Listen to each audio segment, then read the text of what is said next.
Friends, ये story सिर्फ हम ही लोगों की नहीं है, ये उन सभी लोगों की स्टोरी है जो दूसरी कंट्री से यहाँ पे मूव हुए हैं, चाहे वो इंडिया से हों, चाहे पाकिस्तान से हों, चाहे बांग्लादेश से हों, चाहे नेपाल से हों, या किसी भी और वेस्टर्न कंट्री से भी क्यों ना हो। जो भी यहाँ पर स्टूडेंट एज ए स्टूडेंट आया है, सब ने हार्ड वर्क किया है।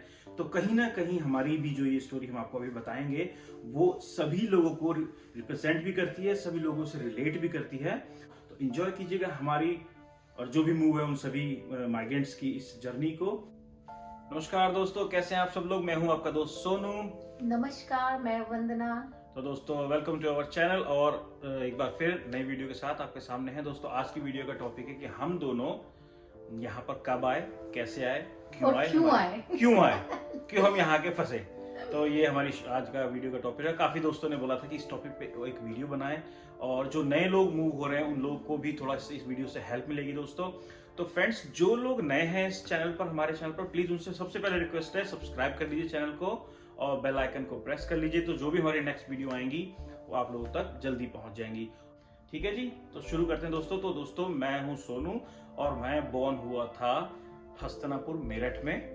लेकिन मेरे बॉर्न होने के एक महीने के बाद ही मेरे पेरेंट्स की जॉब जो है ट्रांसफर हो गई थी नैनीताल में। तो हम वहां पर शिफ्ट हो गए थे पूरी फैमिली के साथ। वहीं में मतलब मेरा जो ग्रो अप हुआ है वो वहीं पर हुआ है। और वन्ना जी भी।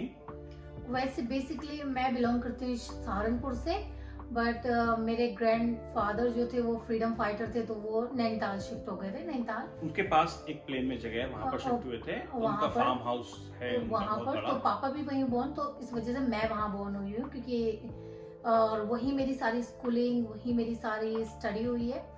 और थोड़ा टाइम मैं हॉस्टल में रही थी जी। तो उसके बाद फिर स्टूडेंट लाइफ कंप्लीट करके मैं वहाँ एक बहुत अच्छी जॉब में था। मैं ग्लैक्सोस्मिथक्लाइन की एक कंपनी है और दवाइयों की, तो मैं उसमें एक अच्छी पोस्ट पे था। और जब मैं यहाँ पर आया था, मेरा प्रमोशन ड्यू था एरिया बिजनेस मैनेजर का। और वन्ना जी कर रही थी ज्योग्राफी से पीएचडी।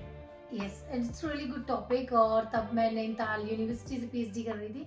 मुझे नहीं पता इन्होंने क्यों डिसाइड किया कि ये यहाँ आएंगे, बस वो अचानक ही हो गया ऐसा। मेरे भी दिमाग में नहीं था। मेरा एक बेस्ट फ्रेंड यहाँ आए थे, तो वैसे ही उनसे बात होती रहती थी मेरे बेस्ट फ्रेंड के साथ। मेरा बचपन का दोस्त है वो, अभी यहाँ साहब है, वहीं पे रहता है वो।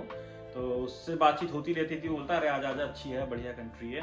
तो बस तभी बन गया मूड, चलो यार विदेश चलते हैं। लेकिन मैं अपनी बहुत सी जॉब में था, तो फिर मैं अपनी जो है जॉब छोड़ के आ गया था और बाद में वन्ना भी मेरे साथ यहाँ पर आ गए थे। तो ठीक है दोस्तों, अब यहाँ पे आने के बाद क्या शुरुआत हुई। मैं आया था स्टूडेंट वीजा पर, और उस समय जो है जब मैं आया था नवंबर 2007 में, और उससे 2 महीने पहले ही हमारी शादी हुई थी।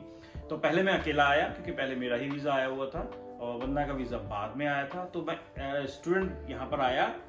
सो दोस्तों, मैं अपनी प्रोफेशनल लाइफ को छोड़ करके यहाँ पे एक नए प्रोफेशन की शुरुआत करने के लिए आया था। और मैंने कोर्स लिया था होटल मैनेजमेंट का। उस समय 2007 और 8 में होटल मैनेजमेंट और हेयर ड्रेसिंग टॉप पर थे कि ऑस्ट्रेलिया में पीआर मिल जाती है इनमें। और एजेंट ने भी थोड़ा सा मुझे, अगर वो मेरे जो मैं जॉब करता था, मेरा बीएससी था, उससे रिलेटेड अगर वो मुझे को कोर्स दिलाता तो शायद और बेटर हो सकता था मेरे लिए। बट मेरे को भी था नहीं, जो मेरा फ्रेंड किया वही करूंगा, पीआर आ जाएगी।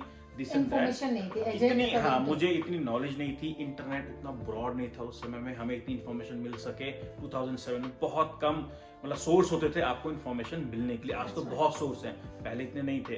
तो जो एजेंट ने बोला हमने मान लिया। मैं कमर्शियल कुकरी या होटल मैनेजमेंट का भी जो कोर्स था, उसमें 1 ईयर कुकिंग था और 1 ईयर का मैनेजमेंट था, बिहाइंड द डेस्क वाला।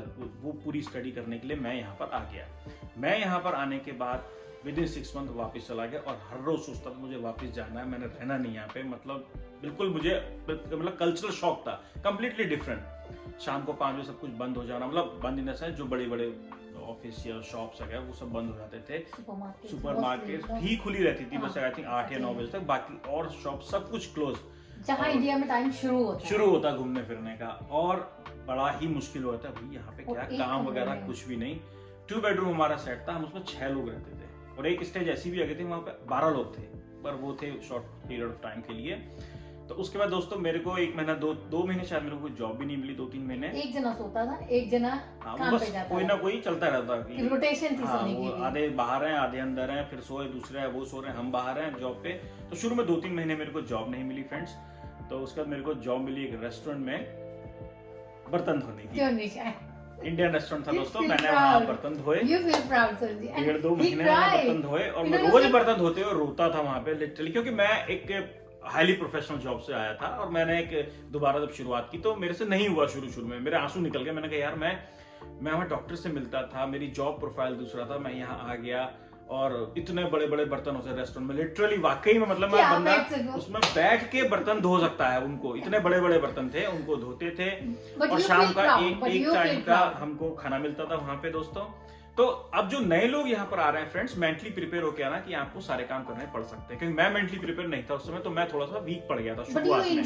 you enjoy everything, then आपको सब कुछ मिलेगा। फिर मैं वंदना जी को फोन करता था, डिस्कस करते थे ऐसा हुआ ऐसा, वंदना जी नहीं हो जाएगा। तो वंदना ने भी मुझे बहुत सपोर्ट किया कि नहीं भाई सब होगा, कोई टेंशन नहीं, हम मिलके कर लेंगे। तो आफ्टर 6 मंथ जब मैं वापस गया तो एक बार को तो था कि यार मैं नहीं जाता उसके, फिर मैं कहा नहीं यार आपको पता ही है, रिलेटिव्स नेबर्स थोड़ा सा होता है ना कि नहीं यार सब लोग क्या बोलेंगे जैसा भी। तो मैं फिर से वापस आया, दोबारा शुरुआत की। फाइट नहीं करनी, बंद नहीं करनी चाहिए, you have to fight. So after दोस्तों 2 महीने जो मैंने रेस्टोरेंट में काम किया, उससे मैंने थोड़े पैसे जोड़े, मैं फार्म पे गया, वहां पे फ्रूट पिक करके मैंने पैसे जोड़े, उसका मैंने टैक्सी का कोर्स किया, यहाँ का पहले लाइसेंस बनवाया, देन मैंने एक्सक्यूज मी टैक्सी का मैंने लाइसेंस बनवाया यहाँ पर फिर मैंने टैक्सी की शुरुआत की, टैक्सी की जो शिफ्ट मिल गई वो कर ली, सुबह की शाम की, यूनी भी जाता था, करते करते थोड़ी सी गाड़ी फिर ट्रैक पर आई, थोड़े पैसे आने शुरू हुए, वहां से फीसें उतरनी शुरू हुई। पेरेंट्स बोलते थे कि बेटा अगर नहीं मन लग रहा आ जा, मैं नहीं अब थोड़ा सा ट्रैक पर है। फिर मैं जब 6 महीने बाद इंडिया गए, एक भाई साहब ने फिर वंदना का वीजा अप्लाई किया, इनका भी वीजा आ गया, और कहानी में मेरी एंट्री हुई 1 साल के बाद 2009 के स्टार्टिंग में, मतलब 8 मैं पूरा अकेले रहा, सब सेट करा है ना। उसके बाद एंट्री हुई वंदना जी की, मतलब इतना सब कुछ सेट नहीं था, थोड़ा सा काम वगैरह ये सब कुछ मेरा थोड़ा सा रूटीन सेट था, और 1 साल की स्टूडेंट लाइफ क्रॉस हो चुकी थी। अब उसका जनवरी में वंदना जी भी ऑस्ट्रेलिया आ गए मेरे साथ साथ। अब ये आए तो इन्हें शौक लगा, अब इन्हें किस चीज का शौक लगा वो इनसे पूछिए। ओह माय गॉड, आप बिलीव नहीं करेंगे, जैसे मैं मतलब थोड़ी मैं नर्वस भी थी क्योंकि वहाँ जॉइंट फैमिली थी और ससुराल में सबको आने की एक्साइटमेंट थी। मुझे ये नहीं समझ आ रहा था मुझे यहाँ आने की ज्यादा खुशी थी या अपनी पूरी फैमिली को वहाँ छोड़ के आने का ज्यादा दुख था। और जैसे मैं फ्लाइट से उतरी अराउंड 7 o'clock थे रात के, और आप बिलीव नहीं करेंगे सब घर की लाइट बंद, वेरी क्वाइट, और लाइट यहाँ बहुत डिम रहती है, बंद नहीं होती, मतलब बाहर इतनी दिखाई नहीं देती, पता नहीं। अगर आप 1 रूम यूज करते जैसे इंडिया में तो भाई शाम का टाइम हो गया, हमारे यहाँ शुभ नहीं मानते, तो पूरे घर की लाइट इवनिंग का टाइम है, तो जलाना है सड़कों पे, यहाँ पे सड़कों पे शाम को कोई नहीं घूमता। आई कांट बिलीव, तो मुझे ना ये चीजें समझ नहीं आई। और सबसे बड़ा शौक मुझे जब लगा जब मैं घर के अंदर घुसी और घर के अंदर एक भी सामान नहीं था। जब आए थे तब मैंने जो मेरा दोस्तों के साथ था वो छोड़ करके मैंने दूसरे एरिया में एक सेपरेट रूम लिया था, 2 बेडरूम सेट का, अपना अलग ले लिया था हमने कि हम वन लिविंग एंड 2 फैमिली है तो हम अपना अलग ही रहेंगे, 2 बेडरूम। बस उसमें कुछ था नहीं, 2 कमरे के सिवा, 2 कमरे, एक हॉल कमरा था, उसके अलावा कुछ भी नहीं था उसको। एक मैट्रेस थी और जब मैं खाना बनाने रात को तो हमने बाहर ही खाना खाया, हंग्री जैक्स खाया था शायद, बाहर खाना खा के जैसे ही मैं कमरे में घुसी, घर में घुसी, एंड आई लिटरली शॉक के घर में बर्तन नहीं, शुक्र है मैं 2-3 बर्तन जो इन्होंने मुझे बोलता कुकर और ये सब लेके आई थी, क्योंकि तब वो $100 या $150 कुकर पे खर्च करना इट्स एक्सपेंसिव जब आप स्टूडेंट लाइफ थी। तो और उसके बाद मैं कुकर और कुछ प्लेट्स लेके आई, और मैं चाकू डर के मारे नहीं लेके आई थी, और रियलाइज हुआ कि घर में चाकू भी नहीं है, जरूरत नहीं पड़ती थी कुछ भी। ओह माय गॉड, आप बिलीव नहीं करेंगे। मैट्रेस था, थोड़े से बर्तन थे और एक फ्रिज था। नो, फ्रिज नहीं था, फ्रिज हमने बाद में लिया था, रिमेम्बर? हम अंदर वाला रूम ठंडा, दूध उबाल के रखती थी, या अंदर वाला रूम थोड़ा ठंडा था, थोड़ा बाहर वाले रूम से ज्यादा ठंडा था, वहाँ हम दूध की केटल कैंस रख देते थे। तो इनका चैलेंज तब शुरू हुआ था, तो जब ये आए उसके बाद I don't want to stay।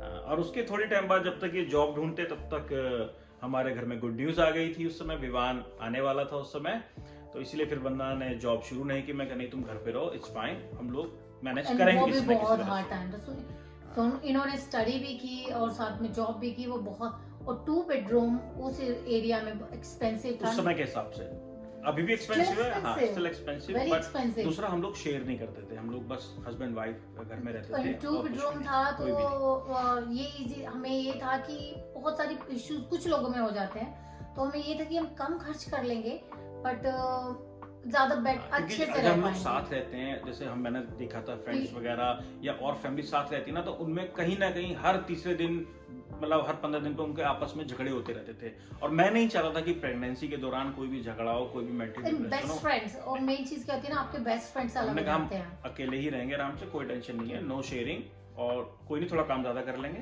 खर्चे कम कर लेंगे, बट हम कभी शेयर नहीं करेंगे। बट हमने खर्चे बहुत कंट्रोल में किए, फिर धीरे धीरे और सामान जुड़ना हमारे पास शुरू एक किया। लैपटॉप था, टीवी भी नहीं था इवन। और TV मैं जब यूनी जाता था, शाम को काम पे आता, आप टाइम पास कैसे करते, उस समय नाटक वाटक, एक ही लैपटॉप था। एक ही लैपटॉप था, 6 GB। उस समय जो इंटरनेट मिलता था वो USB वाला मिलता था, और उसमें 6 GB मंथली हमें डाटा मिलता था, तो 6 GB में ये अपने नाटक वाटक, वो तो उस समय डाउनलोड होने में आधा घंटा लग जाता था, यूट्यूब को जो भी नाटक आते थे। मुश्किल से मैं एक सीरियल देखती थी पूरा दिन में, वो डाउनलोडिंग में ज्यादा टाइम निकलता जस्ट था। लिटरली वेटिंग की, जैसे बचपन में नहीं था दूरदर्शन पे रामायण या महाभारत का इंतजार, तो आप ये लगाइए कहाँ इंडिया में आप हॉस्टल में रहे, जॉइंट फैमिली में रहे, और सडनली लाइफ चेंज हो गई। लिटरली मुझे लगा इससे बुरी लाइफ नहीं हो सकती है, आप बिलीव करिए, क्योंकि वो 1-2 साल होते हैं अगर आपने, क्योंकि मैं प्रेग्नेंट थी, काम पे नहीं जाओ तो आपके लिए और हार्ड था, और हमने वैक्यूम भी बड़े लंबे टाइम बाद लिया था, क्योंकि वी जस्ट सेव मनी कि पहले स्टडी, बट फीसें भी थी उस समय। विवाह के होने के बाद आपकी स्टडी फिनिश हो गई थी। हाँ, विवाह हुआ, स्टडी फिनिश हुई, टचवुड, उसके बाद सब कुछ ठीक चलना शुरू हुआ, काम भी करते रहे, फिर मैंने स्टडी स्टार्ट की। इनका भी अपनी ब्यूटी की स्टडी शुरू हो गई, तो एक जना विवान को देखता था, एक जना काम पे या अपनी स्टडी, मैं जैसे रात को चलाता था मैनेज टैक्सी, कर लेते थे हम तो हम लोग मैनेज करते रहे। उसके बाद हमारी टेम्परेरी रेजिडेंट की फाइल डालनी थी, उसके लिए मुझे 1 साल रेस्टोरेंट में काम करना पड़ा, वो मैंने किया। बट वी आर लकी कि हमारे यहाँ पर कुछ इतने अच्छे फ्रेंड्स थे। आप बिलीव कीजिए, आप जब दूसरी कंट्री में होते हो ना, तो किसी दूसरी सिटी के लोग भी आपसे ऐसे जुड़ जाते हैं जैसे वो आपकी फैमिली हो, इवन दूसरी कंट्री के लोग आपसे जुड़ जाते हैं। हाँ, क्योंकि हम जिस अपार्टमेंट में जैसे रहते थे, गीतू भाभी और थे, अक्षय भैया और ग्रीकी यैया।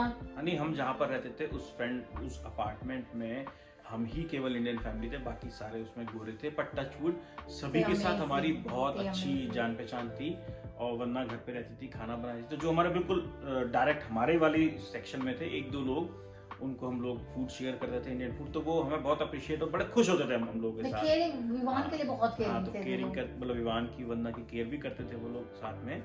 तो चलिए, ये एक स्टेप रहा। उसके बाद जो नेक्स्ट स्टेप आया टेम्परेरी रेजिडेंट का, मैंने 1 साल किचन में काम किया एज अ कुक, और 1 साल काम करने के बाद मैंने अपनी टेम्परेरी रेजिडेंट की फाइल मैंने लगा के उसमें मैं टैक्सी चलाता रहा, और जब मेरी टेम्परेरी रेजिडेंट की फाइल ओपन हुई तो मुझे वो ग्रांट हो गई, और मेरे पास फिर 1.5 years थे प्रूव करने के लिए अपना काम, अपनी स्किल को प्रूव करने के लिए और PR डालने के लिए। और नॉर्मली जो फाइल उस समय ओपन हुआ करती थी वो 3 to 4 ईयर में ओपन होती थी। हमें था कि चलो यार अभी टाइम है, काम कर लेंगे, नहीं आई PR तो वापस चले जाएंगे, लेकिन हमारी फाइल जल्दी खुल गई थी, सरप्राइजिंगली जल्दी खुल गई थी। मेरा 1.5 years में ही हमारी फाइल ओपन हो गई थी। एक्चुअली कुछ सरप्राइजेस हमारे साथ यहाँ बड़े अच्छे बहुत हुए थे। तो फिर मैंने स्टार्ट किया किचन में काम, मैंने अपना कुक का काम किया 1 साल, उसको प्रूव किया, और उसके बाद मैंने जैसे ही हुआ अपनी PR की फाइल मेरे को लगानी थी, तो फिर हम गए एजेंट के पास, जो हमारा माइग्रेशन ऑफिसर था, जो भी उस बंदे ने बताया, लॉयर ने, कि भाई देखो आप अभी PR, अभी IELTS बिना करे भी आप लगा सकते हो PR की फाइल, रेसिप्ट लगा के, बट उतना मजा नहीं आएगा, बेटर आप कर लो, गारंटी नहीं रहती, कैंसिल भी हो सकती है। उस दिन हम लोग बाहर रेस्टोरेंट से खाना लाए थे, हमसे खाया नहीं गया, ये Actually, टेंशन I में किया, called my पहले neighbor. IELTS करना पड़ेगा। नहीं, IELTS उससे पहले करना पड़ेगा, फाइल हाँ, मतलब फाइल से पहले, लिमिटेड टाइम, मतलब उसमें क्या रिजेक्शन के चांस आ बढ़ सकते जाते हैं, हैं। और अगर हम लोग पहले करके रखेंगे तो नहीं हो, कोई चांस नहीं होगा रिजेक्शन का PR की।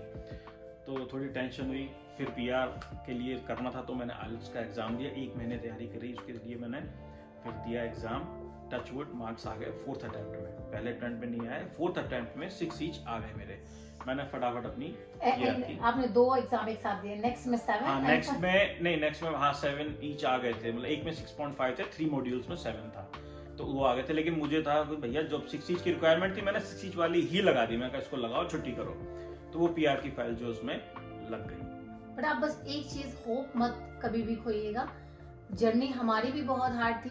तो उसके बाद दोस्तों PR की फाइल डाल दी मैंने। अब वो भी PR की फाइल भी 3 से 4 से 5 साल तक भी लग रहे थे ऊपर। मेरे एक फ्रेंड की मुझे याद है 5 साल लगे थे फाइल खुलने, तो हमें भी था चलो 3-4 साल तो फाइल खुलने नहीं है, पैसे कमाएंगे, जाना पड़ा तो पैसे जोड़ेंगे, वापस चले जाएंगे। लेकिन लकीली एग्जैक्टली 11 मंथ्स में मेरी PR की फाइल ओपन हो गई। थर्सडे को मेरे को लॉयर का फोन आया, भाई आपकी फाइल ओपन है भाई, और आपको ये डॉक्यूमेंट्स 2-4 और देने हैं। मैंने वो दिए। थर्सडे शाम को ही मैंने काम नहीं किया। उसने खुशी भी थी। उसने फाइल में सारे डॉक्यूमेंट अपलोड किए। मंडे मॉर्निंग फोन आता है, गाइस क्या फीलिंग थी, मतलब ऐसा लगा हम लोग कि हमने कुछ अचीव किया है। बदलाव इतना ज्यादा नहीं आया क्योंकि काम तो करना था, लेकिन एक अब ये सेटिस्फेक्शन हो गया था। कहीं भी रह सकते हैं, चाहे यहाँ चाहे इंडिया। पहले ये डर था ऑस्ट्रेलिया रहना है, कंफ्यूज थे क्योंकि इंडिया में हर चीज की एक एज होती है, यहाँ पर स्टडी की और आपकी जॉब की कोई भी एज नहीं होती। तो अब उसके बाद लगा कि हाँ अब हम एक अपनी लाइफ यहाँ पर शुरू कर सकते हैं एज अ मतलब ऑस्ट्रेलियन और माइग्रेटेड ऑस्ट्रेलियन के हिसाब से हम अपनी जिंदगी को यहाँ एक नई शुरुआत हम दे सकते हैं। अब ये टेंशन खत्म हो गई थी कि हमें इंडिया जाना पड़ सकता है किसी भी रीजन की वजह से, वो टेंशन खत्म। उसके बाद हम लोगों ने फिर यहाँ पर अपनी शुरुआत और आगे करी। तो दोस्तों मेन टेंशन ये थी कि हम इंडिया से अपने सारे जॉब वगैरह सब छोड़ के आ गए थे। अब अगर वापस जाना पड़ता, दोबारा जॉब ढूंढनी पड़ती, थोड़ा सा हार्ड होता। तो ये एक टेंशन थी, लेकिन हम उससे जब पीआर आती तो एक रिलैक्स हो जाते कि यार अब हमें ऑस्ट्रेलिया में ही रहना है, हमें अब यहाँ से अपनी नई जिंदगी की शुरुआत करनी है आगे की, अपने प्रोफेशनल लाइफ की। तो दोस्तों अब उसके बाद सिटीजन अप्लाई। हाँ, तो दोस्तों पीआर होने तक का ये हमारा सफर था। अभी पीआर हम हुए थे 2013 में, तो उसके बाद फिर हमें सिटीजनशिप भी मिलनी थी, और हमने फिर तब तक हम रेंटल प्रॉपर्टी में ही थे। हम मूव भी हुए यहाँ पे, हम यहाँ पर मूव भी हुए उसके बाद। तो ये सब कुछ हम आपको बताते हैं नेक्स्ट वीडियो में, क्योंकि वीडियो लंबी होती जा रही है। और यहाँ की लाइफ में क्या क्या चेंजेस, मैंने क्या क्या सरप्राइजेस देखे कि ये चीज यहाँ, ये चीज नया था यहाँ पे, क्या नया था और क्या बेटर सुविधाएं अगली वीडियो में डिस्कस करते हैं। ऑलराइट गाइस, बने रहिएगा साथ में, मिलते हैं जल्दी। टेक केयर, ख्याल रखिएगा। आई होप आपने वीडियो को एंजॉय किया होगा, हमारी जर्नी को एंजॉय किया होगा। अभी बाकी का बताते हैं आपको कि यहाँ तक हम और बाकी जो कुछ साल रह गए उनकी बात भी हम आपको अगली वीडियो में बताएंगे। होप सो जब आप में से जो भी यहाँ आना चाहेगा, सो जस्ट प्रिपेयर और रिलैक्स कि भाई मैंने काम करना है, डजंट मैटर कैसा भी काम हो। ऑलराइट गाइस, सपोर्ट होगा। See you next video. Take care. Thanks for सुनने के लिए। नमस्कार। See you guys.